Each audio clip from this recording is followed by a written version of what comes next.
sinasabi ko, bakit pa tayo mag-question and answer dito para atakihin niyo ako? Ang masusunod lang naman sa budget, 2 tao lang. Diba? Ang susunod nun na halimbawa ko ay yung budget ng Office of the Vice President. Kung makikita nyo, September 2023, merong lumabas na press release ang Makabayan Bloc. Sabi nila, may meeting kami with Congressman Martin Romualdez. Pinag-uusapan namin ang pagtanggal ng confidential funds. September yon. Pagkatapos noon, nagkwento sa akin ng isang congressman. Sabi niya, lumapit daw sa kanya si Congressman Ko at sinabihan siya na tatanggalin namin ang confidential funds ni Inday Sara.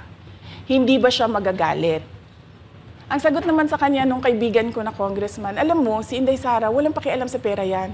Magtatrabaho yan kahit anong budget. Alam niya yan. Dahil alam din niya na limitado ang pera ng gobyerno. Kaya magtatrabaho yan. Trabaho lang ang gusto niyan. Sinabihan siya. Inulit pa niya yung tanong. Tinanong niya yung congressman, sigurado ka ba na hindi magagalit si Inday Sara? Sabi niya, hindi. Kaya kung makita ninyo, doon sa budget hearing ng Office of the Vice President, ay dinefend namin ng maayos kung paano gagamitin ang confidential funds. Napapabilis ang trabaho, napapadali ang trabaho, dahil nakatarget yung mga proyekto. Pero pagkatapos nung plenary namin sa House, ay kaagad na lumabas, di ba? Walang 2 oras lumabas ang statement ni Congressman Zaldico. Ano sabi niya? Unanimous decision ng party leaders under the leadership of Congressman Martin Romualdez, tatanggalin namin ang confidential funds. At para hindi halata na inaatake nila ako, tinanggalan din nila yung mga iba pang mga departments ng kanilang confidential funds. So nakikita nyo, bumulong ang Makabayan Bloc kay Martin Romualdez. At dahil sa kagustuhan ni Martin Romualdez na hindi siya atakihin, at dahil sa gusto niyang suportahan ang Makabayan at ang NPA, nakinig siya. At ang ginawa niya, tanggalin yung budget. Alam na nila kung anong gagawin nila bago pa kami pumunta sa plenary ng House. Hindi ko alam yon. Kasi nasabihan na lang ako nung kaibigan kong congressman pagkatapos na. Nung nakita ko na nagsabi si Zaldico, tanggalin niya ang confidential funds ng Office of the Vice President.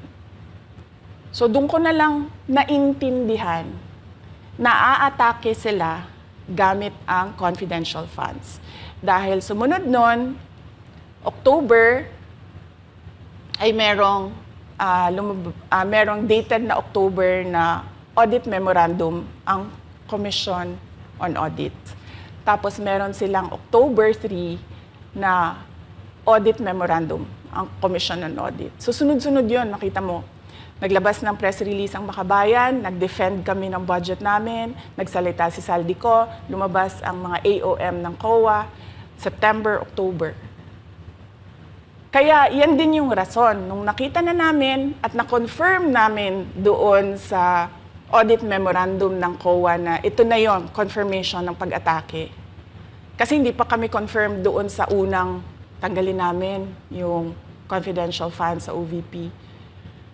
Ang confirmation namin, noong nagba-budget hearing sila, at doon sa budget hearing, tinatanong nila, may AOM na ba? May AOM na ba? At nakita namin lumabas na. Yun yung confirmation namin na ito yung pag-atake. Kaya nung 4th quarter ng 2023, hindi na ginamit ng Office of the Vice President at ng Department of Education ang confidential funds. Kasi sabi ko sa kanila, kahit gaanong tamang gamit natin dyan, gagawan nila ng mali yan. Bubutasin nila yan at aatakihin tayo gamit ang confidential funds. At ang patutuo nito, kung makita ninyo, noong House hearing, noong August 27, 90% ng mga tanong. Confidential funds. Kahit na 2024 at 2025, wala ng confidential funds ang Office of the Vice President. So yan yung explanation ko, mahabang explanation ko. Bakit pa tayo mag-question and answer? Para atakihin ninyo ako? Tapos, alam naman nating lahat. Congressman Zaldico, Congressman Martin Romualdez lang ang nagdidesisyon sa budget ng bayan. Madam Vice President, it seems that there's this great plan against you talaga to destroy you. And speaking of plan, kasi during the budget hearing po, may nagsabi kasi doon ng let's stick to our plan. And you also called that person po. Ano po, can you po share about this po? Ano ba tong plan talaga nila during this budget hearing? Oo. Doon sa budget hearing na nangyari noong August 27, nakita nyo na. Meron na silang nakahandang PowerPoint presentation, meron na silang nakahandang audiovisual presentation, meron na silang nakahanda na script na binabasa. At yung isa pa nga na congresswoman na sabi niya, wala akong panahon. Basta mahaba ito. Hindi ko mabasa letter per letter. Pero kung makita mo, may nakahanda siya na mga sagot sa mga sinabi namin sa Commission on Audit. Legal points na sinabi namin sa Commission on Audit. Bakit napakadelikado ng ginagawa na kinukuha ang mga dokumento ng hindi tapos at hindi final na audit. So kung makita mo, ganun yun, nakahanda sila. Makikita natin na let's stick to our plan at atakihin natin ito siya. Walang kinalaman sa kanyang Office of the Vice President 2025 budget proposal, kundi lahat ay may kinalaman sa confidential funds na matagal nang may kaso. 3 pa nga ang kaso sa Supreme Court. Matagal nang pinapa-audit nila at nagko-cooperate kami doon sa audit. Kaya makikita ninyo kung ulit-ulitin natin yung nangyari noong House budget hearing noong August 27. Meron silang plano na gamitin yon para siraan ako. At hindi lang sila tumitigil dyan. Kung makita ninyo, ngayon naman nasa DepEd budget sila ng pagsira ng pangalan ko. Kahit wala akong kinalaman doon sa mga observations ng Commission on Audit, sinasabi nila na kasalanan ni Inday Sara yan. At going back po dito sa budget hearing, Madam Vice President, kasi mukhang hindi talaga nagustuhan ng mga kongresista ang inyo pong naging sagot at naglabas nga po sila ng kanilang statement about pa din dito sa confidential fund. And itong si Franz Castro, nagsabi siya dito nga daw ay posibleng ito ay isang impeachable offense. Ano pang reaction niyo dito? Hindi na bago ang usapin ng pag-impeach sa akin.